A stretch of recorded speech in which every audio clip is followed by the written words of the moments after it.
Look at the map. This is our primary guide. Italian Peninsula, a boot-shaped landmass jutting into the Mediterranean.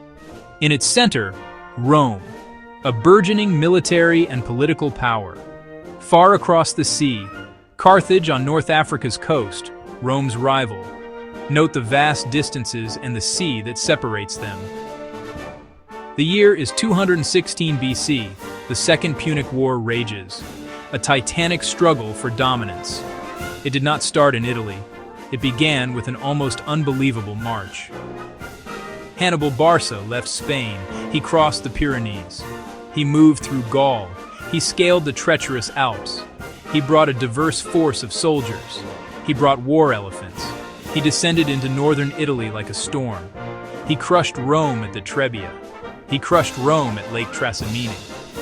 We shift to Cannae, a dusty town by the Aufidus River. Here the decisive confrontation will unfold. On one side stood Hannibal Barca, commander of the Carthaginian forces. He was a military genius, forged in the crucible of his family's long and bitter conflict with Rome. His father, Hamilcar Barca, had made him swear an oath of eternal enmity toward the Romans. Hannibal was not just a brilliant strategist.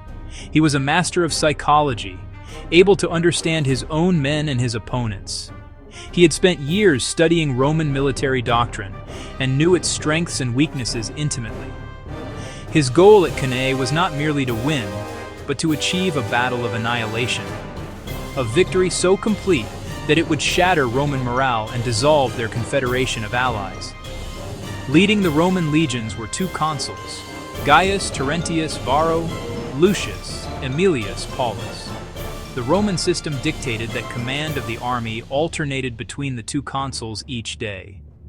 This arrangement was a political necessity, but a military liability, creating a divided and inconsistent leadership structure. Varro, aggressive and confident in numbers, sought a decisive battle and popular glory.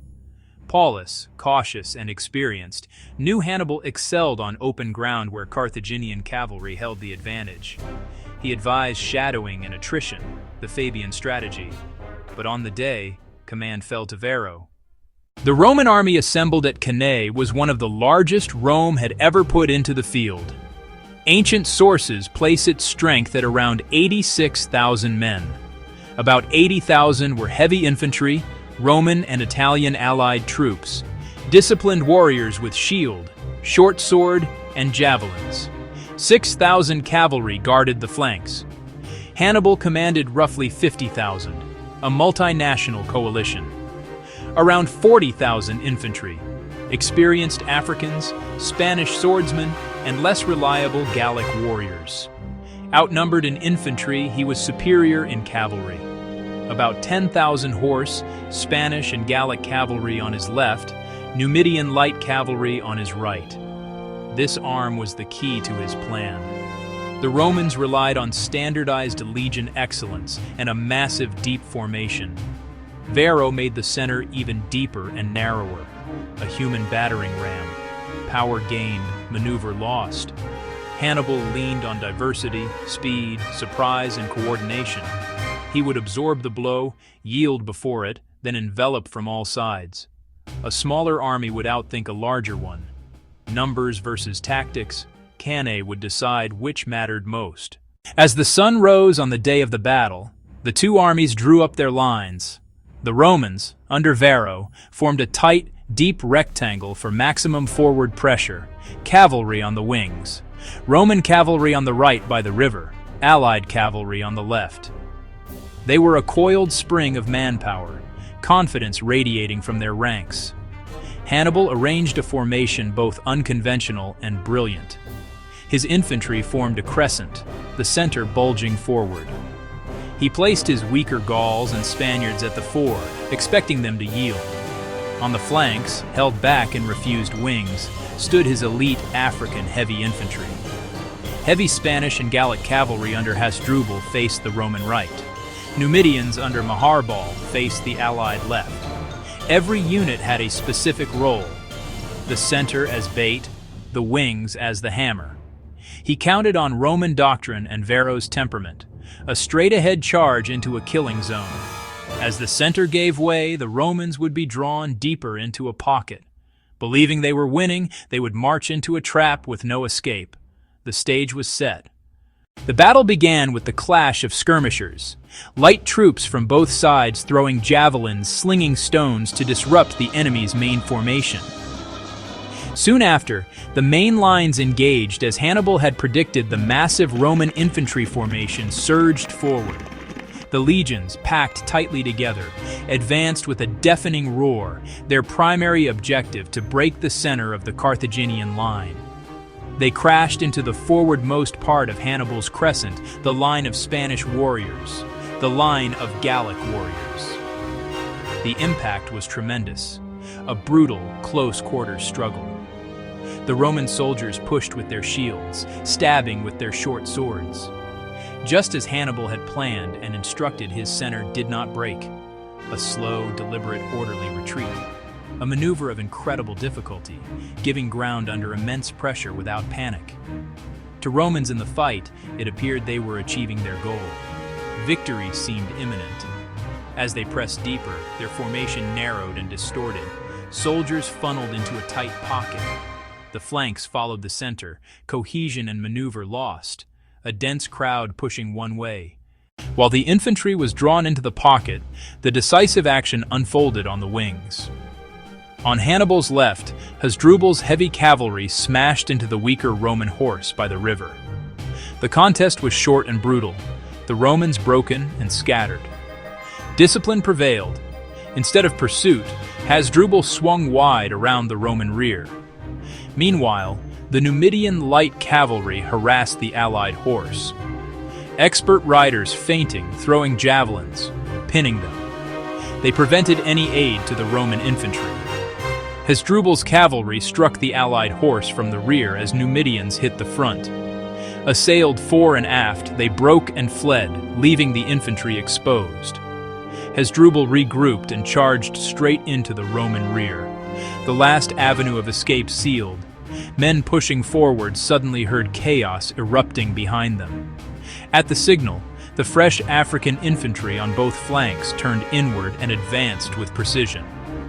Gauls and Spaniards to the front, Africans on left and right, Carthaginian cavalry to the rear, the circle contracted. The massive Roman army was trapped within a closing ring of steel.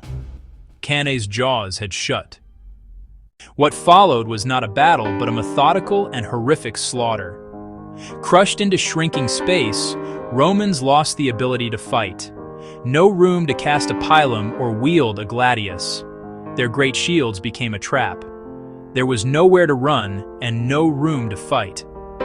Carthaginian troops, by contrast, moved freely around the ring. Fresh African infantry stabbed and slashed at exposed Roman sides.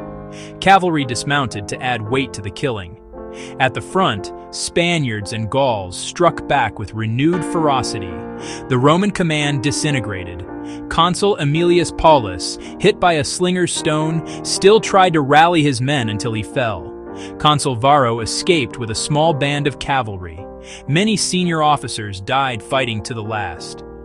For the trapped common soldier, there was no hope. The killing lasted until nightfall. The Aufidus was said to run red with blood. Ancient estimates, 50 to 70,000 Romans killed, thousands captured. Hannibal lost perhaps 6,000, mostly Gauls in the opening shock. One of history's most lethal days, a perfect tactical victory and near total annihilation of an army. News of Cannae sent a shockwave through Rome. First reports met disbelief. Survivors soon made the horror undeniable. An entire consular army was gone. The Senate declared a day of mourning. Nearly every family lost a father, son, or brother. Livy wrote none were untouched. Allies defected, including Capua, Hannibal's new headquarters. His strategic aim realized. You know how to win a victory, Hannibal, but you do not know how to use one. Hannibal chose not to march on Rome, lacking siege equipment and secure supplies, hoping Rome might sue for peace. The moment passed. Rome, terrified but unbowed, refused to surrender.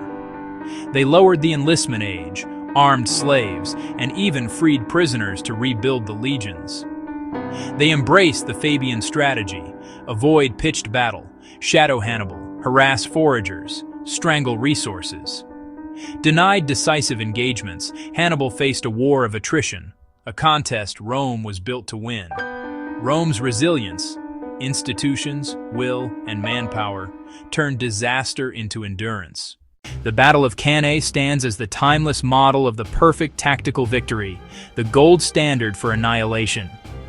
The term Cannae is shorthand for a successful double envelopment. For 2 millennia, from Scipio Africanus to Napoleon to modern generals, leaders have studied Hannibal's plan. They analyze his deception and coordination of infantry and cavalry, and how he exploited enemy psychology and doctrine. Cannae proves superior numbers do not guarantee victory against superior strategy. Overconfidence and rigid thinking marched Rome into a trap a cautious commander might have seen. Know the enemy, know yourself, and adapt. It is a lesson for any organization that mistakes size and past success for invincibility. Beyond tactics, Cannae reveals resilience. Hannibal won the battle, but Rome won the war. Brilliant tactics win battles. Strategic depth, political will, and learning win wars. Today the fields are quiet, marked by a few monuments and whispers on the wind. We still look at the map, trace the movements, and learn from Hannibal's perfect trap.